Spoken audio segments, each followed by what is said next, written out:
Hi, welcome to Trinity Stamps YouTube channel. This is Christine. I'm going to make a card with a wave stencil that magically moves.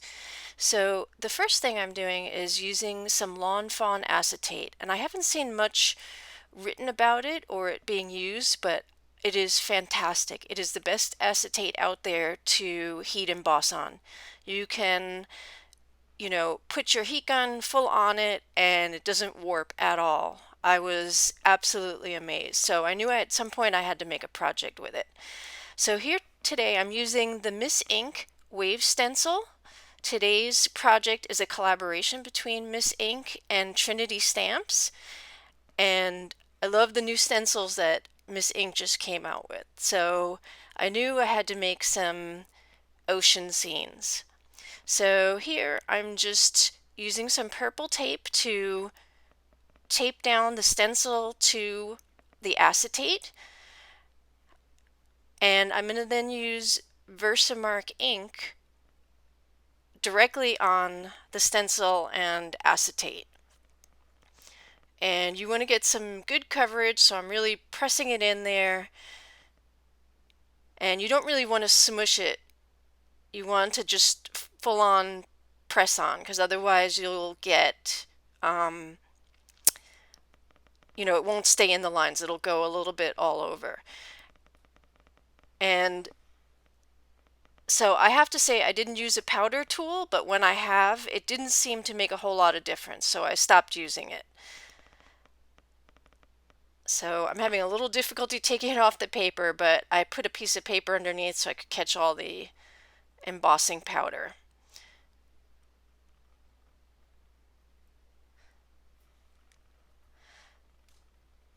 So for this one, I'm going to actually use Wow embossing glitter under the sea. And it's such a pretty color. So I'm applying it generously all over to make sure. Probably emptied out half the container in the process. And you can see not a whole lot sticks elsewhere.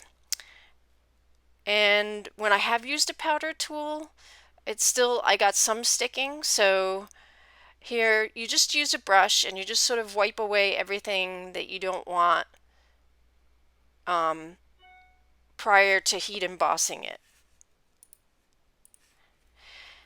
And so I actually ended up making about 4 panels. And here I'm using my heat gun. I'm getting it nice and hot, and you'll be able to see that I've just put it full on and there's no issue at all. It's absolutely amazing. So I've made 3 other panels because I wasn't sure what color would go best with this. I knew I wanted to use this color. So I don't show those 3 other panels, but you'll see one of them come up because I felt that worked best. And I used Wow Powder Oceanic for that panel. So those 2 Wow Powders, and you'll see I kind of you can move it back and forth. And here's another card that I was working on, and I'm going to do some Copic coloring. And this is from the Ocean Reef Builder. I love that little dolphin.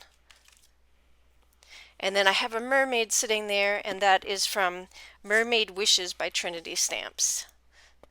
So I'm just doing some really simple Copic coloring using V20 and V22 for the dolphin.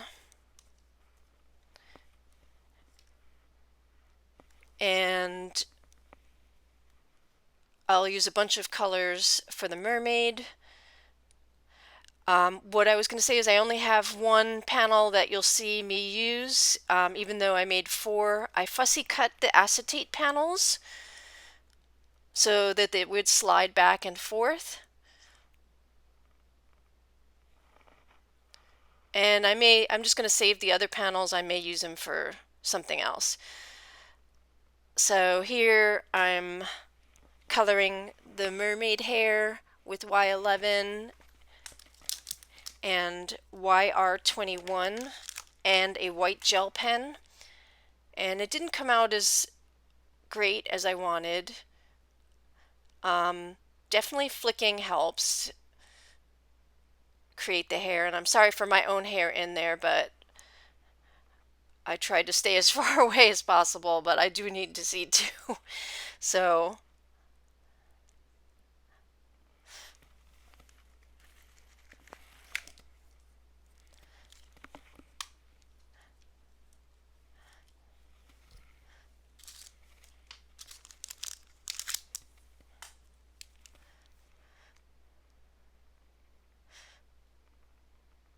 and then for the skin, I usually use E000.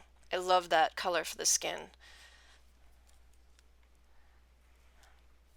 And it's just simple. I don't have a lot of Copic markers, so I actually, if I need more saturation in an area, I just keep going over the area till it's more saturated than other areas, and it does provide, a little differentiation. So I would love to grow my Copic marker collection, but right now this is what I have, so I kind of use what I have.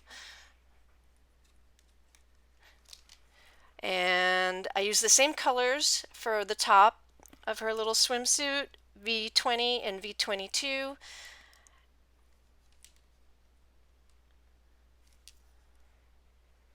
And then I'm going back in the hair because I just can't leave it alone. And you won't see me use the white gel pen. I have to get really in there and see, so it's a little difficult for me to do that on camera. And for her mermaid tail, I'm using BG49 and BG45. And again, I'm not doing three coloring. I just sort of blend it all out until, you know, it looks smooth. And it just requires my using the lighter color quite a bit more, and I'm okay with that because I just don't have the in-between color.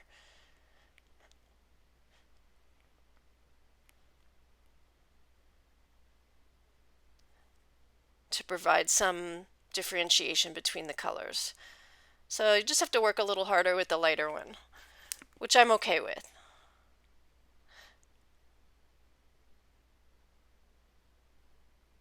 And one thing I wanted to show on here, and I'm partly off camera, I'm trying to keep it on, but since I fussy cut these images, you want to make sure and go around the image, the entire image, with a black marker so that you don't see any white lines from the fussy cutting, because even if you cut it as close as you possibly can, like I did here, the white will show up a little bit, so this provides just a finished look. So I'm just going around and, so you don't see any white marks. And it's hard to compare the before and after, but I feel it really makes a difference. So I'm doing the same with the mermaid, just kind of go around and get all the edges. And you just want to do the side of the image like I'm doing here, rather than full on, because then, your black marker might bleed.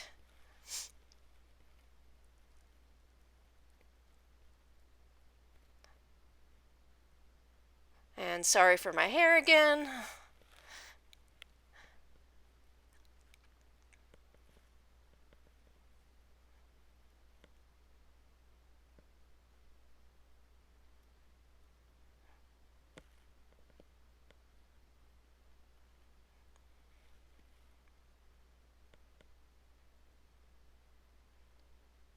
So here I'm starting to do the white gel pen, and then I realized with the hair it was very hard to see, so I've turned the camera off. Alright, so now here I want to stamp my sentiment, and I had to be creative because I actually don't have white embossing powder.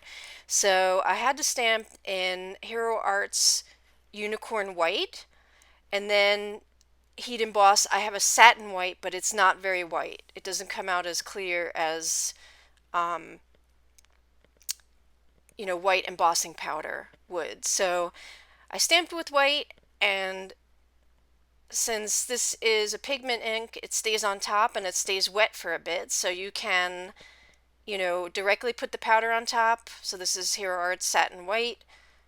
It's a pearly white, and it's not, very strong on dark cardstock. So,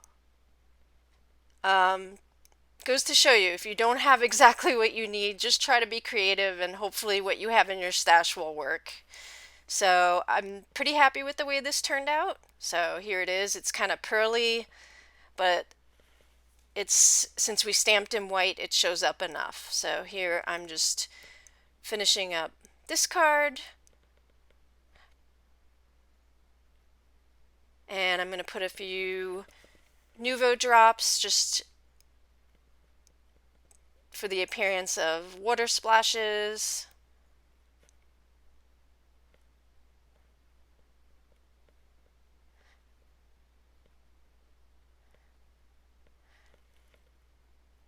And there's one finished card. The highlight of this video is definitely not this card. It's a different card that was a little bit more complicated. So here I cut a frame out of white cardstock, and I've already fussy cut, I've glued the bottom of the frame on, and I fussy cut both acetate pieces. And I want the acetate pieces to move over each other, and I'm going to have the mermaid there, and as you can see, I want then to have a pull tab and have, the water move.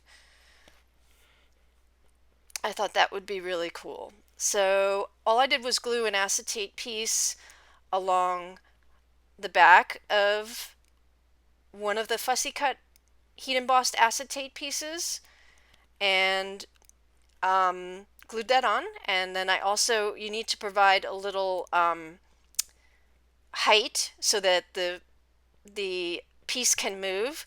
So I've used foam pieces to keep the tabs in place so the acetate won't move all over. And then I've also applied foam to the frame so to give it a little extra height. So here here's the finished piece. I actually did add a different die cut on top, as you'll see in the final photo, but it moves back and forth and the tabs are on the side, and I'm pretty pleased with how it turned out. So thank you for stopping by. Have a nice day.